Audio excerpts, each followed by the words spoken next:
नमस्कार, आप सभी का स्वागत है एनडीटीवी राजस्थान पर और मैं हूं आपके साथ शुभेंदु सिंह। जोधपुर राजस्थान की सांस्कृतिक राजधानी के नाम से भी जाना जाता है, जहां ऐसी कई विरासतें हैं जो इस शहर को कई मायनों में खास बनाती हैं। ऐसी ही सांस्कृतिक धरोहर है यहां का जय नारायण व्यास स्मृति भवन, जिसे अंतर्राष्ट्रीय स्तर के तर्ज पर विकसित किया गया था। लेकिन आज इस भवन को लेकर किए गए सारे दावे खोखले नजर आते हैं। यह ऐतिहासिक इमारत आज दुर्दशा की शिकार है। क्या है पूरा मामला, एक रिपोर्ट के जरिए आपको दिखाते हैं।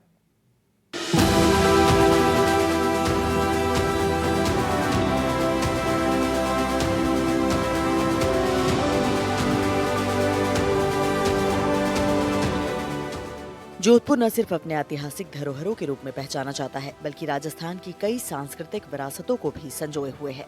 सरकारी स्तर पर कला जगत से जुड़े कलाकारों को प्रोत्साहन देने के लिए समय समय पर कई नवाचार भी किए जाते रहे हैं। इनमें से एक नवाचार था पूर्ववर्ती गहलोत सरकार के कार्यकाल के अंतिम दौर में जोधपुर के सबसे पुराने और ऐतिहासिक जय नारायण व्यास स्मृति भवन का रेनोवेशन।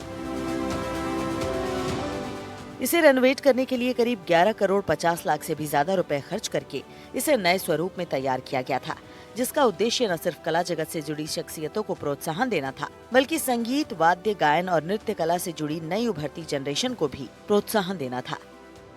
और इसीलिए अंतर्राष्ट्रीय स्तर के तर्ज पर जिन उद्देश्यों के साथ इस ऐतिहासिक टाउन हॉल को रिडेवलप किया गया था, धरातल पर अब उन उद्देश्यों के दावे भी खोखले साबित होते जा रहे हैं। राजस्थान की सांस्कृतिक राजधानी जोधपुर और केंद्रीय पर्यटन एवं संस्कृति मंत्री गजेंद्र सिंह शेखावत का गृह जिला जोधपुर, जहां जय नारायण व्यास स्मृति भवन, जिसे टाउन हॉल भी कहा जाता है, इसे पूर्ववर्ती गहलोत सरकार के कार्यकाल के अंतिम दौर में करीब 11.5 करोड़ रुपए की लागत से वापस रिनोवेट किया गया था। उनका उद्देश्य था कि किस प्रकार से जो है वो कला को प्रोत्साहन दिया जाए और जो कलाकार हैं, इसके साथ ही जो सभागार हैं, इसमें राष्ट्रीय और अंतर्राष्ट्रीय स्तर की सुविधाओं को विकसित किया जाए। लेकिन वर्तमान में जो है वो अगर आप धरातल पर देखेंगे तो जिस प्रकार से यहाँ जो सुविधाओं को विकसित करने के दावे किए गए थे, वो धरातल पर भी खोखले साबित हो रहे हैं। और मात्र 1.5 वर्ष के भीतर ही जो है वो ये टाउन हॉल जो है वो क्षीण अवस्था में है। करीब 11.5 करोड़ रुपए की लागत से जिस तरीके से इसको रीडेवलपमेंट किया गया था, लेकिन आज भी जो है इसकी जो छत है वो स्थायी नहीं है। पीओपी है, उसके ऊपर टीन शेड है। इसके अलावा जो सीटिंग अरेंजमेंट है उसको भी जो है वो 600 की बजाय जो है वो 100 सीटें घटाकर 500 कर दिया गया। जहां कहीं जो दावे किए गए थे इसको रिनोवेट करने के लिए पूर्ववर्ती गहलोत सरकार के दौर में, लेकिन आज धरातल पर जो है वो कोई स्थितियां जो है वो धरातल पर साकार होती नहीं देखी जा रही है।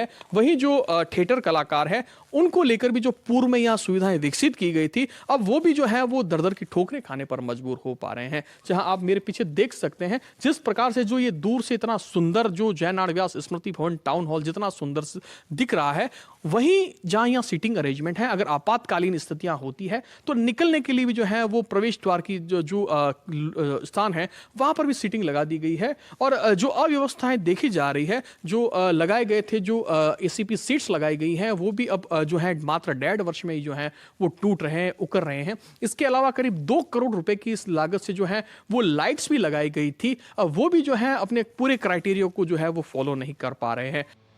कई मापदंडों को दरकिनार करते हुए इसका पुनर्निर्माण किया गया, जिससे न सिर्फ काम की गुणवत्ता पर सवाल खड़े हो रहे हैं, बल्कि लंबे समय से स्ट्रॉन्ग हॉल में अपने रिजल्ट और प्रशिक्षण करने वाले थिएटर कलाकारों को भी अब अस्थायी व्यवस्थाएं उपलब्ध नहीं करवाई जा रही हैं। करोड़ों रुपए की लागत से इसे रेनोवेट किया गया, लेकिन स्थिति ये है कि आज भी यहाँ पक्की छत की बजाय मात्र टीन शेड लगे हुए हैं और सौंदर्यीकरण के नाम पर मात्र पीओपी कर औपचारिकताएं पूरी कर दी गई हैं। 2 करोड़ रुपए से भी ज्यादा की लागत से मंच पर लगने वाली लाइट्स को भी ऐसे ही लगा दिया गया है, जो किसी काम में नहीं आ रही। निर्माण में गुणवत्ता की कमी मात्र 1.5 साल के बाद ही दिखने लगी है। दीवारों पर लगी शीट्स भी अब गिरने की कगार पर आ पहुंची हैं। दूर से सुंदर दिखने वाले इस टाउन हॉल की फर्श भी अब उखड़ने लगी है। छत से पानी रिसने की स्थिति से निपटने के लिए भी जुगाड़ के सहारे अब छतों पर प्लास्टिक के बैनर लगाकर खानापूर्ति की जा रही है। इसके अलावा सभागार में रिवॉर्ड के नाम पर सीटों की संख्या भी 100 कम कर दी गई है और इसके अलावा आपातकालीन जैसी स्थिति से निपटने के लिए भी कोई व्यवस्था नहीं है। सर, जिस प्रकार से जो ये तैयार किया गया था टाउन हॉल, जो यहाँ धरातल पर जो दावे किए गए थे पूर्ववर्ती सरकार के द्वारा, लेकिन वर्तमान में जिस प्रकार से देखते हैं सीटिंग अरेंजमेंट भी कम है, जो गुणवत्ता जो दावे किए जा रहे थे वो भी गुणवत्ता भी नहीं दिख रही है, और मंच पर जो आपके जो लाइट्स, जो कार्यक्रम के तहत जो राष्ट्रीय अंतर्राष्ट्रीय स्तर की जो तर्ज पर जो लाइट्स लगाई गई थी, उनके दावे भी धरातल पर खोखले साबित हो रहे हैं। हाँ, ये कहना गलत नहीं है कि ये धरातल पे खोखले साबित हो रहे हैं। अगर हम आज ही के नाटक की बात करें तो नेशनल स्कूल ऑफ ड्रामा से 3 दिन का नाटक का महोत्सव हो रहा है और ये NSD रेपर्टरी की तरफ से 3 प्लेज होंगे। ऐसे दावे किए गए कि यहाँ पे 200 लाइट स्पेशली लगाई गई है जो कि नाटक में काम आएगी। अगर आप अभी मंच के आगे देखेंगे तो यहाँ पे भी 12 एक्स्ट्रा लाइट लगाई गई है, तो एक नाटक में 212 लाइट की आवश्यकता नहीं होती है। तो जो टेक्निकली काम हुआ है वो तो बहुत ही ज़्यादा वीक हुआ है और टेक्निकली अनफिट कर दिया गया है इस टाउन हॉल को। तो उस कमेटी में जो भी लोग थे, जिन लोगों ने इस सपने को देख के साकार करने की कोशिश की है, उनको बधाई। सर, जो अगर कोई आपातकालीन स्थितियां होती है, अगर कोई आगजनी जैसी घटनाएं होती है, तो निकासी प्रवेश द्वार तो हालांकि है, लेकिन जिस प्रकार से जो सीटिंग अरेंजमेंट किया गया है उसके क्राइटेरिया को भी फॉलो नहीं किया गया। नहीं, बिल्कुल नहीं। अगर हम प्रैक्टिकल ग्राउंड्स पे आके आप कभी भी कोई भी आके देखें यहाँ पे, तो अगर कोई आपातकालीन स्थिति आती है तो बहुत मुश्किल और बहुत ही दुखद घटना घट सकती है, क्योंकि 2 ही द्वार है जो 3 फुट के हैं और 2 द्वार हैं जो बड़े हैं। पर अगर हम एक साथ 500 लोगों को निकालने की बात करें, मुश्किल है।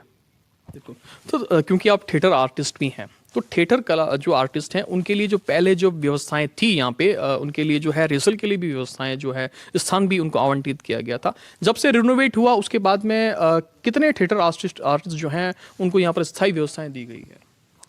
खूबसूरती के नाम पर कलाकार को तो ठगा गया है। पहले रिहर्सल हॉल हमें 50 रुपये प्रतिदिन पर मिलता था, जिसका किराया बढ़ाकर अब 200 रुपये प्रतिदिन कर दिया गया है। और आप यकीन मानिए कि पिछले 2 साल से लगभग सिर्फ 2 ऐसे थिएटर ग्रुप हैं जिन्होंने यहाँ रिहर्सल्स की और प्ले किए हैं। बाकी सारे लोगों ने दूसरी जगहें ढूंढ ली, क्योंकि सरकार की तरफ से उनके साथ कोई सिंपैथी नहीं है। तो ये तो बहुत ही दुखद है कि किराए बढ़ा दिए गए। खूबसूरती से कलाकार का लेना देना नहीं है, उसे सुविधाएं चाहिए। तो सर, जैसा आपने खूबसूरती का जिक्र किया, तो क्या खूबसूरती के साथ ही जो है इसके रिनोवेट में गुणवत्ता का भी ध्यान रखा गया या नहीं? जैसा अभी आप बता रहे थे और हमने भी आपके साथ साथ देखा है कि गुणवत्ता जिस तरह से बाहर निकल रही है वो दिख रही है, उसे छुपाया नहीं जा सकता है। तो इसे भी ठीक करना चाहिए और पहले भी ठीक लोगों से ये काम करवाना चाहिए था कि इतना जल्दी इसको नहीं उखड़ना बिखरना चाहिए था। NDTV की टीम ने ग्राउंड पर जाकर कलाकारों से भी बातचीत की। कलाकारों का कहना है कि ऐसे कई रंगकर्मी हैं जो सालों से यहाँ जुड़े हुए हैं, लेकिन यहाँ किए गए सारे दावे और वादे खोखले हैं। पहले यहाँ कलाकारों के लिए कई अस्थायी व्यवस्थाएं भी थी, लेकिन रेनोवेशन के बाद यहाँ 5,000 से शुल्क बढ़ाकर 30,000 कर दिया गया और कई पैरामीटर को भी दरकिनार किया गया। इसके साथ ही कलाकारों का कहना है कि टाउन हॉल की ये दुर्दशा कई बड़े सवाल खड़े करती है, साथ ही ये चिंता का भी विषय है। अगर मैं वास्तविकता में बात करूं तो रिनोवेशन के बाद इस रिनोवेशन ने कलाकारों को ही नहीं, पूरी कला को ही समाप्त करने का एक है जो प्रयत्न किया है। क्योंकि उसके सबसे बड़ा जो उदाहरण, अगर आज मैं एज अ थिएटर आर्टिस्ट या डायरेक्टर यहाँ प्ले करना चाहूँ, तो पहले मुझे जो ऑडिटोरियम 5,000 में मिलता था, अब वो ऑडिटोरियम मुझे 30,000 में मिलेगा। और चूंकि थिएटर तो कहा ही यही जाता है कि खुद की जेब से ही एक जो डायरेक्टर है पैसा लगा के प्रोडक्शन तैयार करता है। और अगर पहले अगर उदाहरण के तौर पर कहीं हमारे ग्रुप का शो बाहर है, जोधपुर से बाहर, तो पहले हम यहाँ इस ऑडिटोरियम में बाहर परफॉर्मेंस की रिहर्सल करते थे। वो रिहर्सल के लिए जो स्टेज हमें 500 रुपये में उपलब्ध होता था, वही रिहर्सल के लिए अब हमें 7,000 रुपये जेब से देने पड़ेंगे।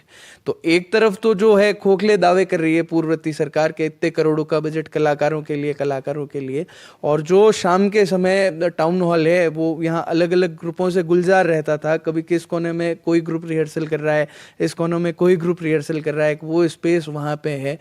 इवन आज की डेट में कई ऐसे ग्रुप्स है जो कह रहे हैं कि अगर जो आधिकारिक जो कर्मी हैं इसके, वो अगर हमारे रिहर्सल स्पेस का रख रखाव नहीं कर सकते तो हमें दे दें, हम हमारी रिहर्सल करेंगे।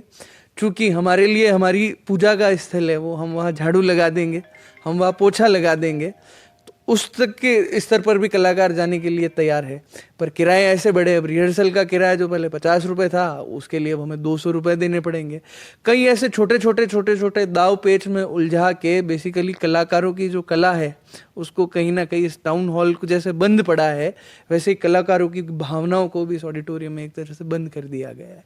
और आप देखेंगे कि इमरजेंसी के लिए भी कम गेट बने हुए हैं, ठीक है, या जो काम हुए हैं वो दिखते तो अच्छे हैं, बट एज जो कलाकार स्टेज पर परफॉर्म करता है तो कहीं ना कहीं ढेर सारे टेक्निकल उसमें खामियां हैं, ठीक है, चाहे वो लाइट के रिगार्डिंग हो, दावे किए जाते हैं लाइट ढेर सारी लगी है, उसके उपरांत भी लाइटें लगानी पड़ रही है बाहर से आके जो टीम परफॉर्म कर रही है उसके लिए ढेर सारी छोटी छोटी जो है, जो पिछले जो लोग थे जो ढोल बजा के जोरों शोरों से कह के गए, पर धरातल पर जो स्थितियां हैं वो आपने भी देखी है और हर जो दर्शक आता है वो देखता है और जोधपुर के रंगकर्मी देखते हैं। बिल्कुल। तो जिस प्रकार से जो इनकी पीड़ा है, चाहे रंगकर्मी हो चाहे यहाँ की आम जनता हो, जिन दावों के साथ में पूर्ववर्ती सरकार में करीब 11.5 करोड़ रुपए की लागत से जो है इसको रिनोवेट किया गया था, लेकिन आज वर्तमान में ये स्थिति है कि ये जीर्ण शीर्ण हो रहा है, इसकी स्थायी छत भी नहीं है। जो टीन शेड के साथ ही जो बारिश के समय जो पानी आता है वो भी यहाँ रिसता है, और उसके साथ ही जिस प्रकार से जो नए जो एसीपी सीट्स वगैरह जो फर्श लगाई गई थी वो भी अब जो है वो उखड़ रही है। वहीं करोड़ों रुपए की लागत से जो लाइट्स लगाई गई थी मंच पर, जिनसे दावा किया गया था कि राष्ट्रीय और अंतर्राष्ट्रीय स्तर की तर्ज पर जो है इन लाइट्स को लगाया गया है, लेकिन उनमें भी जो है वो क्राइटेरिया को फॉलो नहीं किया गया। वहीं इसके अलावा करोड़ों रुपए की लाइट्स तो लगा दी गई, लेकिन उसको मॉनिटर करने के लिए, उसको हैंडल करने के लिए जो टेक्नीशियन लगाए जाते हैं वो आज भी जो है वो नहीं है। इसके साथ ही जिस प्रकार से जो रंगकर्मियों के साथ में भी जो सौतेला व्यवहार किया जा रहा है, कह सकते हैं कि आज भी जो है राजस्थान संगीत नाटक अकादमी के जो इस जय नारायण स्मृति भवन जिसे टाउन हॉल भी कहा जाता है, ये भी जो है वो सौतेले व्यवहार का शिकार हो रहा है। जोधपुर से एनडीटीवी के लिए मुकुल परिहार।